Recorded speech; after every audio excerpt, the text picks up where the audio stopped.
আসসালামু আলাইকুম গাইস। আজকে এক বাঙালি ভাই দেখলাম, দেখি ভাই আসসালামু বরফের। আলাইকুম। কি অবস্থা, ভালো আছো না ভাই? আলহামদুলিল্লাহ ভাই, আপনি কেমন আছেন ভাই? আলহামদুলিল্লাহ ভালো আছি। ভাই তো শীত কিরগিজস্তানে কতদিন আছেন?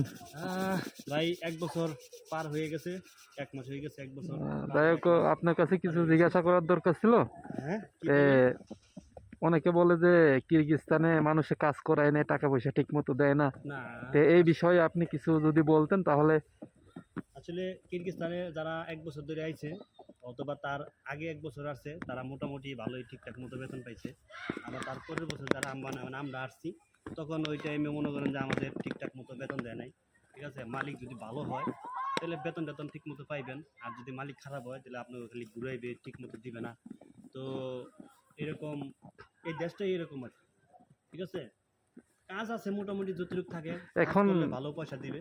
দেখো, এখন আপনি কি বলতে চান লোকজনের বিষয়ে, যে আসার ব্যাপারে কি বলতে চান?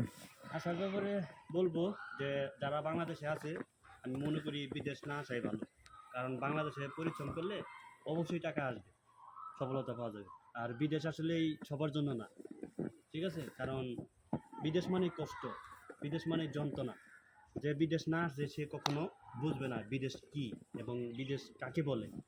ঠিক আছে, পরিশ্রম এমন একটা জিনিস, সারা দিন কাম করবেন, পরিশ্রম করবেন, তারপরে যদি মাস শেষে অথবা যদি ঠিকঠাক মতো বেতন না পান, তাহলে তো আপনার জন্য এটা ব্যর্থতা। যাই হোক, আপনি বলতে চাচ্ছেন যে বাংলাদেশ থেকে কিরগিজস্তানের লোক না আসার পক্ষে আপনার হ্যাঁ, মতামত। আমার পক্ষে না যাই হোক, আসাই ভালো আমি মনে যাই করি। হোক, আপনার কথা শুনে ভালো ঠিক আছে, লাগলো। আমি যাই হোক, এটাই এখন বলবো। আপনি যে বরফের ভিতরে বেড়াচ্ছেন, তা আপনার কেমন লাগতেছে আর কি? তো যারা বরফ না দেখে তাদের ভালোই লাগবে, কারণ চারিদিকে সৌন্দর্য, বরফ, এই যে বরফ গাছে চাকি দিলে পরে লড়ে। ঠিক আছে, এগুলো সব বরফ, এগুলো সব তো বরফ, এগুলো বরফ। মানুষ তো ঠিক আছে, ইউরোপে যাইও এত এরকম ঠান্ডা ফিল করতে পারে না, তে যে আপনি হাত লাল হয়ে গেছে, দেখছেন? কিরগিজস্তানে আমার এসে হাত দুইটা লাল হয়ে গেছে। বরফের ফিল করতেছেন। তো বরফের ফিল ভালোই লাগে বরফ দেখলে। যখন ঠান্ডা লাগে তখন আবার খুব খারাপ লাগে, কারণ